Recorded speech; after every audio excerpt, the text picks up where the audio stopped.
What's going on, man? It's your big brother K-Rino. Y'all are tuned in again to K-Rino Radio YouTube edition. And y'all can see I got a special guest with me tonight. Some of y'all might not know who he is, but in a minute, y'all will, because he has been producing for your big brother for years and years and years. And for those who have really been following my music, he's produced some of the tracks that y'all have all known and grown to love. We'll discuss a lot of that as well, but we definitely want to get into the origins of my brother, the one and only Mr. Marshall Artz Production himself, aka Dollar Bill, G County's finest. What's up, my brother? How you feeling? What's going on, big brother?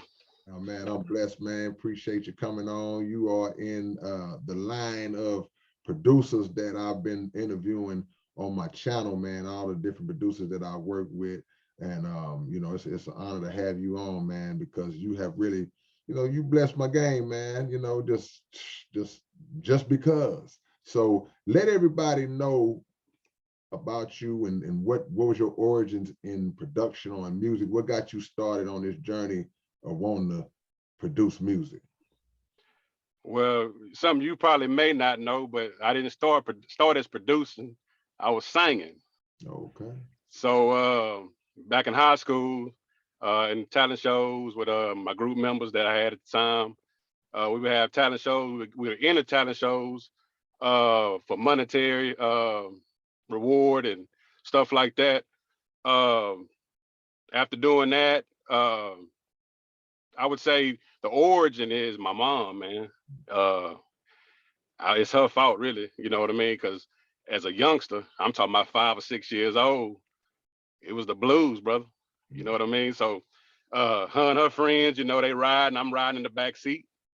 I can't help but to tag along too and hear that good old blues music. So one of my favorite songs as a youngster, which I probably shouldn't say, but if I say Marvin Cease, then you know what that is. So but yeah, just with her, and she used to sing too back in the day. So just, I mean, I guess that was pretty much handed down to me. You know what I mean? But so, like I said, we, you know, started singing, and then as time went on, you know, I was a big Boys to Men fan. Okay, so, and I remember buying Boys to Men albums, and I would look at the cover art, you know, in the little pamphlet that come inside the CD cover. And I would look at, you know, who's making these beats, who's making this music beyond just the vocals, you know what I mean? So one of the big ones was Tim and Bob. So kind of researching what they were doing and everything, that's what made me interested in producing. Well, that was the R&B side, but what really got me into the rap side was Organized Noise, Outkast.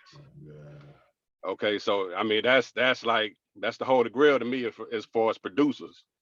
So that's where I get my hip hop, you know, I would say Southern funk or whatever you want to call it, but I get that from that. That I'm a big fan of Organized Noise. Well, I mean, rightfully so, man. You're talking about legendary status, man. Hip hop production icons, man. So that definitely is understandable. So when I said G County, for those who might not know, we're talking about Galveston County down here in Texas. What part of G County are you from, and what was the scene like coming up? How did that scene start to shape itself out, and was there any differences between the G County style and the Houston style, if any at all? Yeah, I mean, I'm from Lamarck, Texas. That's just to let y'all know I'm from Lamarck. That's Galveston County. And the scene wasn't it really wasn't that much of a difference between G County and Houston, because I mean, we came up on the screw. Yeah. You know, that was a big influence. I mean, I remember for the longest, that was a lot that we were listening to, you know what I mean? And everybody was freestyling and all that. So I think we got a lot of our style from SUC. Right. You know, so, but not only that, I remember back, as far as I can remember, I would say like the early 90s, Gangsta Nip was a big one, dude. Like, I was around people that, you know what I mean? Like that was a whole nother genre to us, you know what I mean? So, so we loved that, man. That was different, you know what I mean? So yeah, I mean, I wouldn't say it was a big difference, man. I mean, like I said, it really can't be that much of a difference. I mean, we had our own little thing too, don't get me wrong, but SUC was a big influence. Who were some of the artists in G County? You know, if it was like, because even though, like I said, we know how close that is to Houston. It's like a snap from Houston, but every city has certain artists that were in their area, in that city, that were the foundational pieces. I don't care how big or small a city or town is. Were there any artists that's in that area that's like, man, these guys were pioneers in G County and rap, singing, whatever? I was singing. I mean, one of the biggest ones that come from Lamarck is Rodney Fowler. Yeah. Okay, so and I mean, he was huge as far as, you know, G County and the R&B scene down here. As far as rap, I mean, and another R&B artist too, that which I grew up and that was in the group with me when I said I sing earlier, was I Will. Okay. That's an artist from Lamarck, but he had a following in Houston. Right. So I would say that them, and then you know, me growing up, I graduated in '97, so people that was coming out around then, you know, I would say Fela Mike. Okay, yeah. That was one. Iron Mike. Iron Mike was SUC. And it's a couple others, but the people I grew around was like, it was a rap group called Clue Mob. But I would say like Fela Mike, Tremaine Harris, those guys there in rap, they were it. You know what I mean? So as far as I can remember, you know, but that's cool, man, because, you know, I'm always interested in the origins. You know, I heard Blank talk about Fela Mike in the song before, you know, so it's always good to hear about those early pioneers. When did you make your first beat? When did you get your first equipment? And what was that like? What year was that when you decided, if you can remember, okay, I'm about to sit down and start doing this? All right, so the old lady, my mom, she got me a Casio. And so on this Casio was 6 pads on it that you could record on. Yeah. So if you know anything about sequencing, you know, you could sequence 4 bars and you could let that loop. Well, this Casio, it didn't have that. So on those 6 pads, I had 6 pads to do what I was gonna do with, and that was it. But I was grateful for that because it showed me that I didn't need quantize, because I had so much practice of banging on them pads that I didn't have to do no quantizing. Right. But those were humble beginnings. But the first piece of equipment I fell in love with, the first board rather, was a Korg Triton Studio. Yeah. And so and then also to record on, Korg had a hardware DAW that you could get, was a D1600. And so me and my partner of mine, West Ave, we recorded, and I made beats, and we recorded on those 2 items, which, I mean, they were both Korg products, but they were remarkable. Right. So but you know, that's my origins as far as making beats.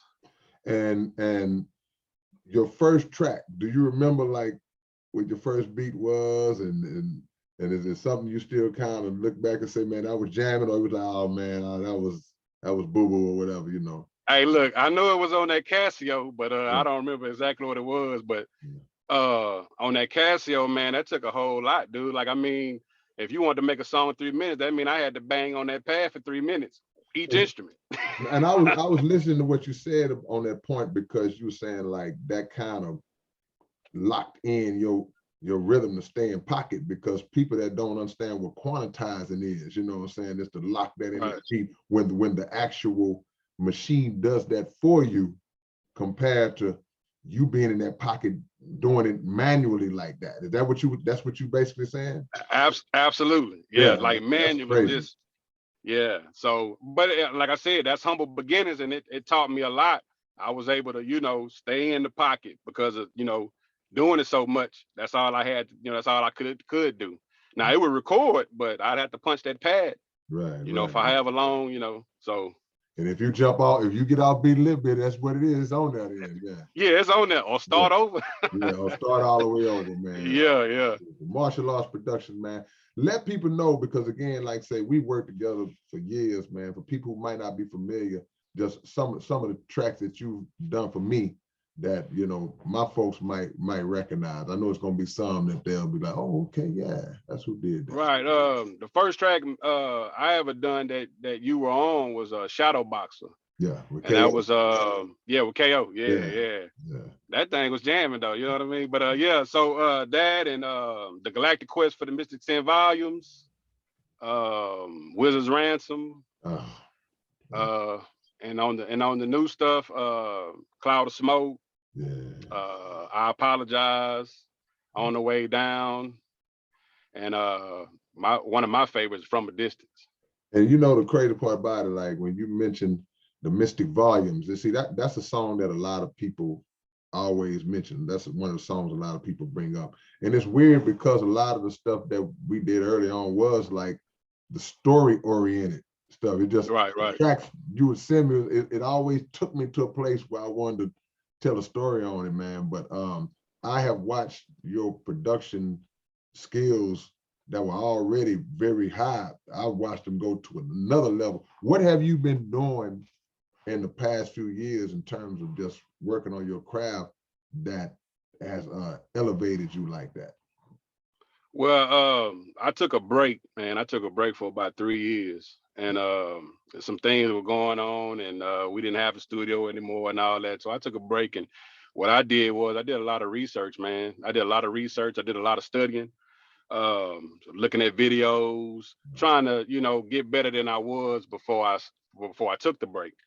You know, so with studying and getting a little more equipment, just the things that you needed. And you know, a lot of people buy all this equipment and be out and they don't even use it. It just be a room full of equipment. I mean, that's a lot. But no, I did a lot of studying just to see what I could do to make my beats better. You know what I mean? So that's what I did. Right.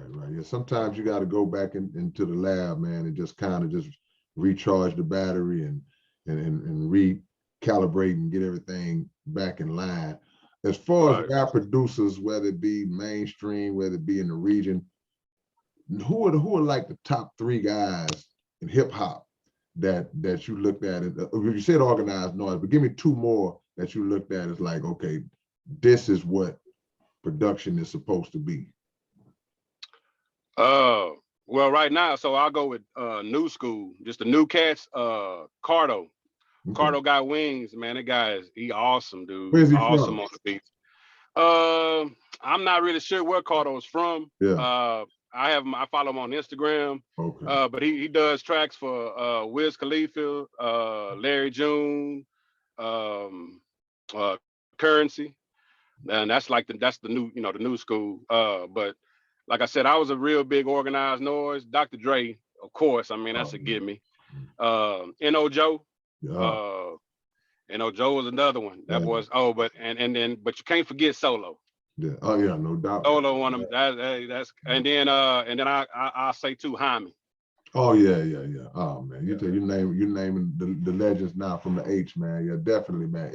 It's so many versatile producers out there, man, and I put you in that same category with versatility because, and I use the last project that we did, not to keep mentioning our stuff, but just the last project that we did, the 5, 6, 7 tracks that you contributed to that project, they were so different. You know, a lot of times with production, you have producers who you can only use maybe 1 of theirs, 2 of theirs, if they send you a whole pack, because 18 or 19 tracks, 16 or 17 of them, they got a lot of the same elements in it. Is that something that you intentionally set out to make sure that you don't do, to work on that versatility like that? Oh yeah, absolutely. I mean, and it's all influential too. I mean, it's what you hear, it's what you listen to as far as music. But I dabble in a little bit of everything and listen to a lot of different things. Right. And I mean, you don't want to sell yourself short. You want to be able to make music across all genres if you can, or as many as you can, you know. So I most definitely strive to do that. And I think that's where that comes from, the versatility. Absolutely. And I can bear witness to that, because it's a lot of music that you have sent me that I have not used, but it's different styles. It's just totally different styles. And some of it I'm like, yeah, I'm gonna mess with that at some point. You know, this particular time I'm on this, but it's certain styles that are so far different from some of the other stuff that you sent to me. So that like really speaks to your versatility. Name me, I always ask producers this. Okay. Name me 5 artists, mainstream, local, living or dead. Well, I ain't gonna say dead, that's living right now, so we can bring it into fruition, that you would love to produce music for, whether it's rap, R&B, whatever. Give me 5. Me and you work together already. Give me 5 that you would love to work with. Yeah, you know I was about to count you. So no, we know that ship done sailed 1,000 times. Right. Now Devin the Dude, absolutely. Devin the Dude, Face, that would be one.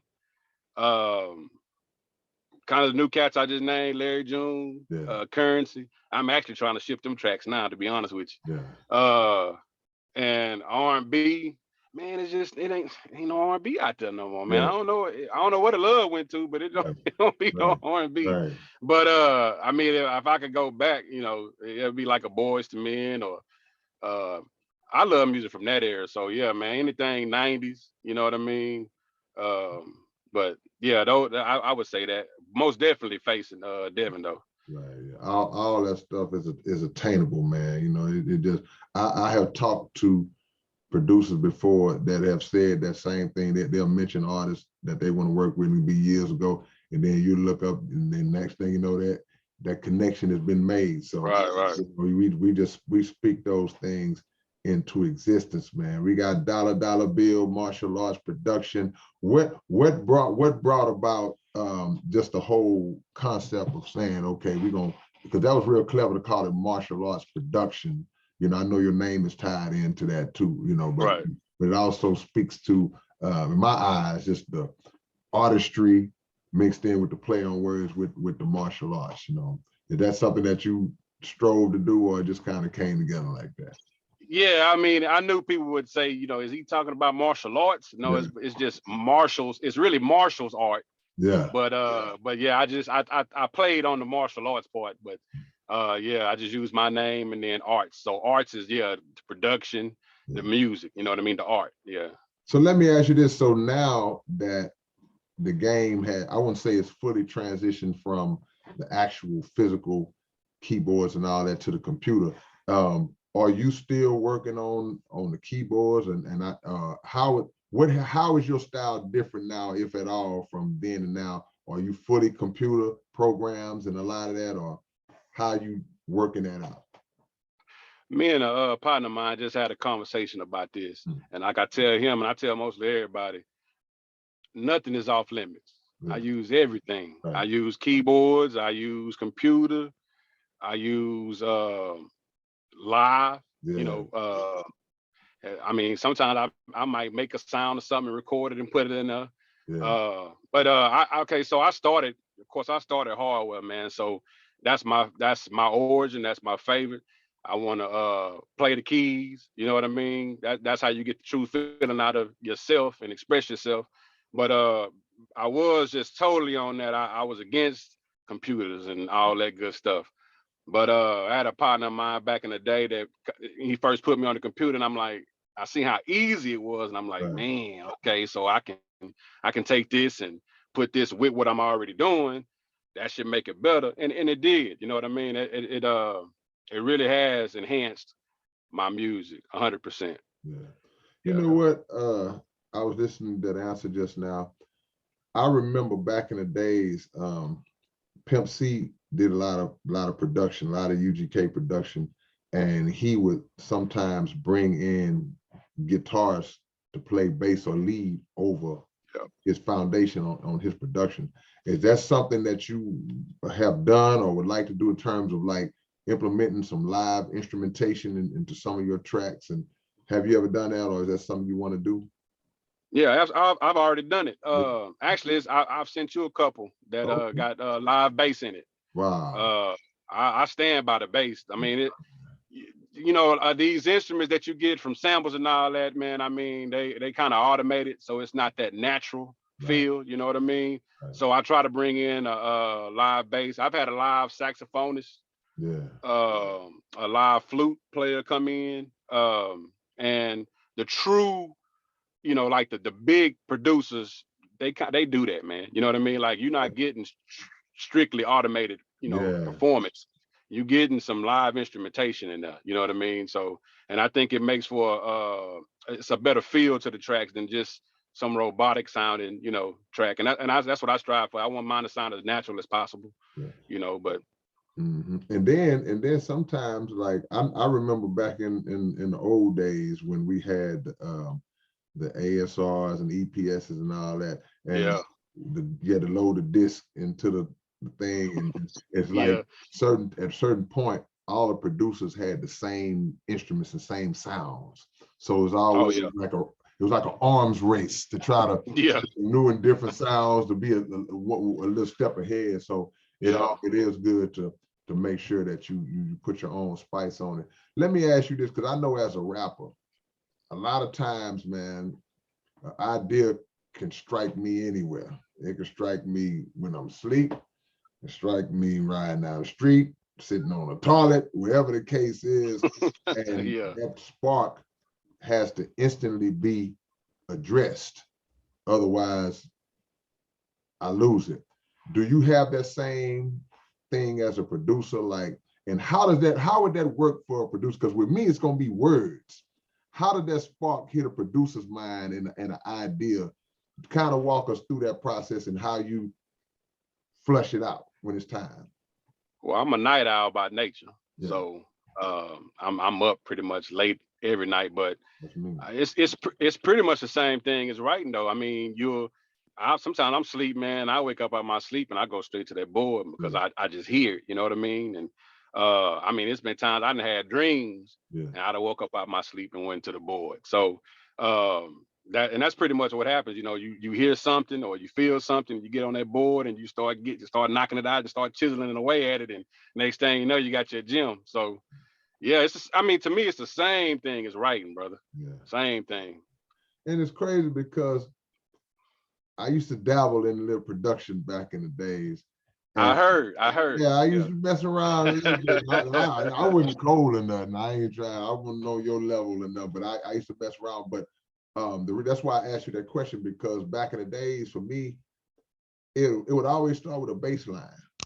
You know, a bass line would come in my ear, whatever it is, and I would have to literally get something to record it into, and I hum it out like, and I record so I wouldn't forget the tune. And then once I got that, you know, if I get on the board, I start messing with it, and that's like similar to lyrics just coming to your head, some bars coming into your head, man. So, Oh yeah, yeah. but the producer's mind, in my opinion, is so vast because y'all are the ones who laid the foundation. Y'all set that foundation that we stand on, man. What is your preference, if any, in terms of building a track from scratch with an artist, as opposed to just, hey, send some stuff like we do and then pick what you want? Do you have a preference at all? Absolutely. I'd rather be in the studio with the artist. I mean, that's what I've always done until the last, I'd say maybe 5 years. But before that, I've always been in the studio with some artists, Yeah. knocking out tracks right then. Yeah. The only thing I didn't like was when I was through with the track and it's time for them to write, I'm ready to make another track, you know. Right. So Right. I would bounce it out, and then hey, you go over in the room over there and you can write to that, and I'm gonna get on here and make some more On to the beats. next. Yeah, on to the next. But no, but to me, that's the true essence of a producer. You know, you got beat makers and you have producers. Right. I'm privileged enough to be able to do both. You know what I mean? Like, if I'm going to send some beats, then I'm beat making. But if I'm in the studio with you, that means we're gonna do the whole process. You know what I mean? From the beginning to the end. You Right, know. right. Do you see artists sometimes and you have to say, I gotta guide this guy, you know, because I'm sure as a producer, you work with artists that are on different levels in terms of their own development.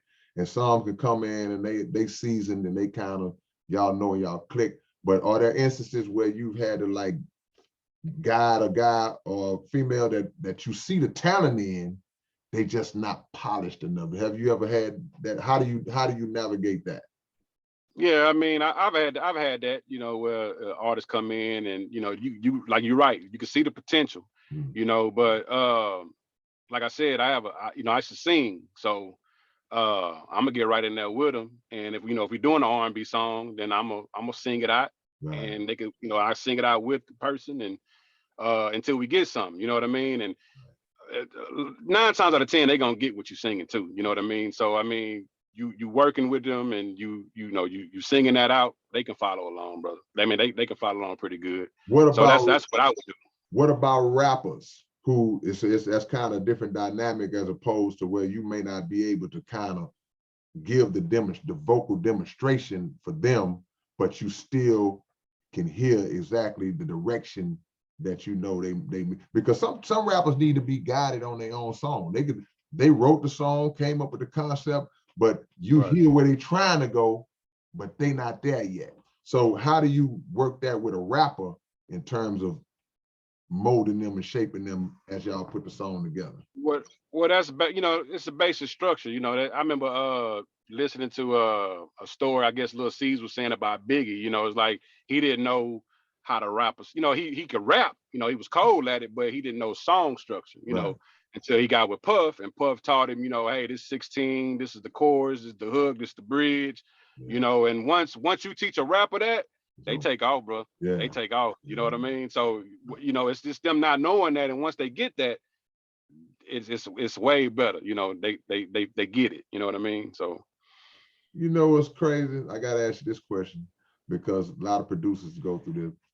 What is it like when you have a dope track and rapper may purchase the track or whatever the case may be, but he ain't doing your beat the justice that it's like, but he bought it, it's his, yeah, and then you hear the song, you like, oh man, I can't believe he did my baby like that. You know what I'm saying? yeah. What's that like as a producer to have an artist that doesn't live up to the level of the music? And you know, yeah. I mean, I guess I guess it would be the same. I guess it would be the same thing as a rapper, you know, get, you know, on a beat that ain't that good. But Yeah. nah, I mean, I ain't gonna lie, it do hurt a little bit. You know what I mean? But if you selling it, then you putting yourself out there. You trying to get the financial gain. You're not caring about, you know, what's out there. But yeah, I ain't gonna lie, that kind of hurt a little bit. I reach out and be like, hey man, you want me to let's do the song together, you know. But but it don't work like that. If they buy it, it's theirs, you know. I mean, you're not gonna turn it down. But I don't know, man. If T Rash got on there or something, I'd be like, nah, but you gotta T Rash gonna make, hey look, T Rash gonna make it go platinum, bro.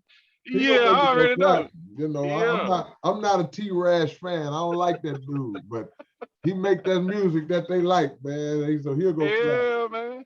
But I can imagine, you know, that's a tough thing because it's like a chef preparing a meal, and then he prepares that meal, and he's a culinary expert.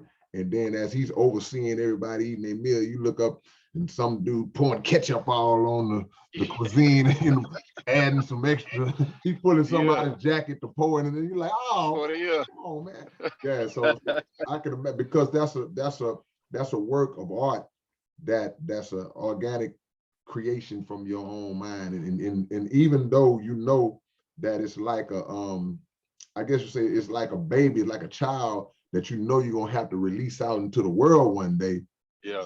Like a child, you still want what's best for it, you know. So you do. Yeah, that's right. Yeah, that's why I like to send. You know, I try my best to, you know, not really sell them and send them to who I want to, you know, who I want and wish to get on them. You know what I mean? Right. So, but I mean, you got people that just, you know, that's all they want to do is sell beats. They don't matter, and they make so many of them. Right. They don't care, you know. Right. But right.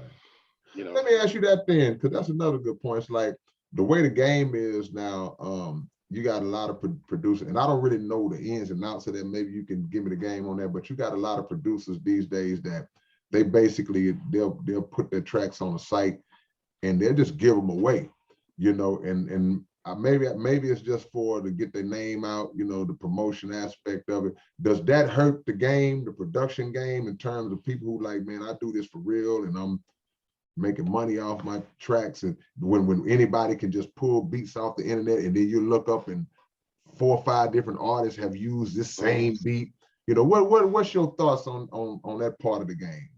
Yeah, it's definitely oversaturation. I mean, it's very saturated, you know, but if you make good music, it's gonna stand out. Yeah. So, Right. you know, if your beats are real good, they're gonna stand out. If your beats are real bad, it's gonna stand out as bad, you know. But yeah, I mean, I don't know. It is a lot of oversaturation in music, but I like to think that the music is coming back. Yeah. But I think it need to be mentorship. Those like you was talking about them rappers and all that. Yeah, we need to bring some people up. You know what I mean? But Right. they don't have artists developed no more either. So Right. No, you right about that. I mean, it's a, in anything that you do, any major profession, there's a level of training that you have, a level of schooling that you have to go to, and in a lot of cases, you have to obtain a license to do these things. You can't just walk up and say, "Hey, man, I'm gonna fill out this application to be a doctor." No, you have to go through a process. You have to pass the bar to become a lawyer, and I look at music in the same way. It's like, man, everybody shouldn't be allowed to just jump into this and say, I'm a rapper, I'm a producer, I'm this, and I totally agree with that. And that has kind of oversaturated the game. What do you think about the Texas scene, the Houston scene? What do you think that it's in a good place right now? Or do you see any things that could be better, or that could be improved on? And on a scale of 1 to 10, where would you rate the rap game? It's 2-part question. Where would you rate the rap game in general, just worldwide? man, well, right now I feel like we're losing. As long as they keep on killing these artists and these artists keep dying over stupid, stupid stuff, then we losing right now, bro. Yeah. We losing as a race. Yeah. And as musicians. Come on, man. There's a lot of that going on, man. I mean, I know you see it too. You speak on it on your platform also, but there's some really, really talented people that lost their lives in the last year. Right. Last 2 years. Right. And until we get that cleaned up, man, we losing on the rap side. Yeah, no question. So, no question. I did a my homie's podcast actually today, and that was my topic I was talking about, just how the difference between beef back when we was in our 20s compared to beef now. Beef is for keeps. These days rap beef is for keeps, man. So yeah, you hit on a really strong point. Back in the days, and I think I asked one of my other brothers this, I had to ask you about it too. There used to be a handful of producers that would actually release instrumental albums. Like Magic Mike was one of them way back in the gap. And I think Magic Mike, he released the instrumental album, just his beats, his production, that I think went gold back in the days. Do you, and we used to always say, man, if Dr. Dre ever did that, why? But do you think that's something that could work now, or the way the market is structured, you don't think that could go over and record sales are different nowadays? And would you be interested in, like, man, I'm just gonna put out an actual album and then open the gates up if guys want to rap on it, but they gotta buy the entire thing? Would that be something you do, or be like, nah, I don't think that would work? So I'm working on that, actually working on that now. Putting some it's probably gonna be like EPs. So it'll be like, 7 beats, and I was gonna make it like a series, you know what I mean? And but people are still doing that. People are still putting. I got a couple producer partners that I network with, and they've done it. and you can get on Spotify and kind of like put that in the search engine and it'll come up. Right. Yeah, it's something that I'm interested in doing. But I mean, that's just another tool to get yourself out there. You know what I mean? Right. And then I think you're gonna fall back into that whole thing. What if that rapper that ain't that good, they buy your whole thing and you put 5-6 songs on all your tracks? now Produced you by really messed Marshall up. Artz Productions. They're like, whoa, hold on, man. I don't think I'd put it out to sell as far as, track for somebody to get on, but I would put it out as an album from Marshall Artz Productions, and it's just an instrumental album. You know what I mean? I mean, if Kenny G was out there just blowing on that horn, he putting albums out all the time. You know what I mean? So, no question, question, man. Man, well, let everybody know if they want to get music from you. Let them know how. Let them know all your social media. If somebody wants to purchase beats from you, let them know how they can get in touch with you, my brother. Well, on Instagram, I'm M Dollar Bill. That's MDOLLABILL. That's on Instagram. Okay. Facebook is Marshall Artz Productions. Productions was with an S at the end. Okay. Twitter is LMTKBZ. And I think that's pretty much it. But well, bro, it's always a pleasure and an honor, man. We got some other projects that's in the works, and some of the things that you've introduced me to that we're getting ready to do.